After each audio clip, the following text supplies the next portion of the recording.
नमस्कार, आप देख रहे हैं परमार्थ आवाज। कलम छुपाए बैठे हैं आज जो हुकूमत के डर से सदियों लानत बरसेगी ऐसे घटिया पत्रकारों पर। पत्रकारिता कोई पेशा या धंधा नहीं है और पैसा कमाने का कोई साधन नहीं, बल्कि पत्रकारिता एक धर्म है, एक कर्तव्य है, एक उपासना है, समाज को सही राह दिखाने की एक संस्था है, एक तंजीम है और पत्रकार समाज में फैली बुराइयों को दूर करने और आपसी नफरतों को मिटाने के साथ ही भाईचारा कायम करवाने वाला एक रहबर होता है, क्योंकि पत्रकार के लिखे से राष्ट्र का और समाज का निर्माण होता है। पर अफसोस आज कुछ चाटुकारों पत्रकारों ने पत्रकारिता की मर्यादा को तार-तार कर दिया है और जो लोग इनके लिखे हुए को पढ़ते हैं, इनके बोले हुए को सुनते हैं और इनके दिखाए हुए को देखते हैं, वही लोग आज इनको दलाल मीडिया, गोदी मीडिया, न्यूज रूम को कोठा और पत्रकारों को नेताओं की रखेल जैसे शर्मनाक नामों से पुकारते और संबोधित करते हैं। आखिर इसकी वजह क्या है? इसके बारे में सिर्फ ये बात खुलकर सामने आई है कि कुछ घटिया पत्रकारों ने अपनी कलम के साथ अपने ज़मीर को भी सफेद कपड़ों में नफरतों की सियासत करने वालों के हाथों बेच दिया है। अब ये सिर्फ वो ही दिखा रहे हैं जो ये देखने को कहते हैं, या वही लिख रहे हैं जो ये लिखने को बोलते हैं। अपनी सियासत को चमकाने के लिए ये सफेद कपड़ों में लिपटे नेता पत्रकारों का जबरदस्त तरीके से इस्तेमाल कर रहे हैं और देश को बांटने का और नफरतों की आग में झोंकने का काम कर रहे हैं। ये पत्रकार भी भूल रहे हैं कि उनसे कौन कौन से गुनाह करवाए जा रहे हैं, लेकिन ये चाटुकार पत्रकार दौलत की चमक में अपने कर्तव्य और धर्म के साथ अपने कलम और जमीर का सौदा करके देश को ऐसी बर्बादी की तरफ ले जा रहे हैं जिससे उबरने में सदियों लगेंगी।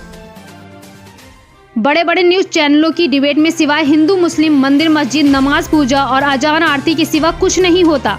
इन डिबेटों में हिंदू को मुसलमानों के खिलाफ और मुसलमानों को हिंदुओं के खिलाफ उकसाया और भड़काया जाता है। इन डिबेटों में जो न्यूज रूम से जुड़कर अपनी बात कहने आते हैं वो भी एक दूसरे के मजहबों के साथ साथ पत्रकारों को दलाल, भड़वा, रखेल जैसे आपत्तिजनक नामों से पुकारकर उनकी औकात भी बता जाते हैं।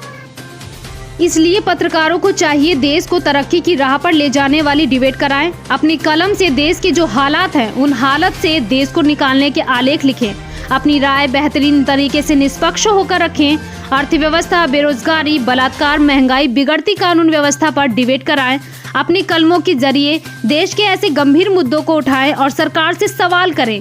इन तमाम गंभीर मुद्दों को काबू में करने की एक पहल की शुरुआत करें।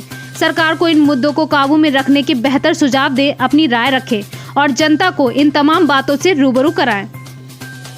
इसलिए पत्रकार अपनी भूमिका तय करें, किसी के हाथों का खिलौना बनने की बजाय सच और सच्चाई का साथ दें, सच को सच और झूठ को झूठ दिखाने का साहस दिखाएं।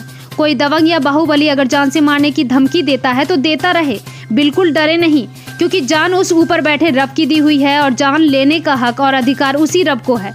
इसलिए निडरता के साथ पत्रकारिता करें।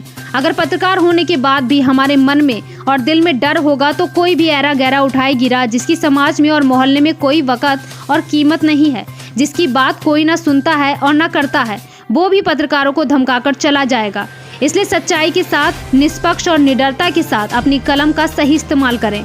पत्रकारिता को लोकतंत्र का चौथा स्तंभ कहा जाता है और इस चौथे स्तंभ के बगैर देश की तरक्की की छत खड़ी हो ही नहीं सकती।